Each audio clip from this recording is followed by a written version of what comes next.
Le 19 septembre 1991, un couple d'alpinistes découvre ma dépouille sur un glacier culminant à 3200 mètres. N'étant pas vêtu comme un alpiniste ni comme un dandy, les gendarmes comprennent vite que la découverte n'est pas de leur ressort.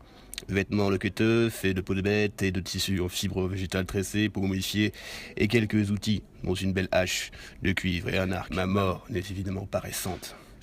Les scientifiques réussirent à extraire ce qu'il reste de mon corps, amputé d'une partie du fessier et d'une cuisse, mais ne décelant pas encore mon sexe à travers la glace qui m'emprisonne. Après une expertise par le professeur d'archéologie Konrad Spindler, je suis baptisé Otzi, l'homme des neiges, en hommage au massif Ötztal dans lequel j'ai été retrouvé. Je me réjouis déjà d'entendre les conclusions de cette enquête passionnante. C'est un homme athlétique d'environ 45 ans, vieux de 5300 ans, dont les origines pourraient être corse ou sardes. Il aurait eu les dents du bonheur, une barbe, une amulette autour du cou et des poux congelés en même temps que lui.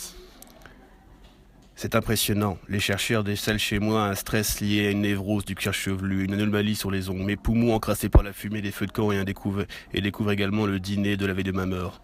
Chèvre sauvage, un délice. Pourtant, une question subsiste. Où est passé mon pénis ? Cette question déclenchera des fantasmes très vexants. La glace avait simplement réduit les dimensions de mes organes. La machine médiatique s'emballe et certaines femmes souhaitent se faire inséminer et porter ma progéniture. J'ai succombé à une mort violente, après un combat. Une flèche a traversé mon omoplate, et jaillissant des profondeurs de la préhistoire, je porte en moi une malédiction.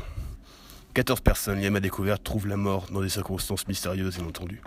La mort frappe l'alpiniste M. Simon et sa femme en 2004, au cours d'une randonnée dans cette même montagne. Gunther Ehn, chef de mission scientifique, le premier à avoir filmé ma momie, meurt d'un accident de voiture en se rendant à une conférence à Stuttgart à ce sujet.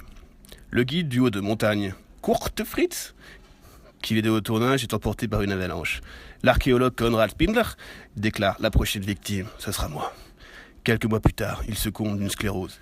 Hasard, vengeance sacrée, regardez-moi, je n'en ai pas fini avec le monde des vivants.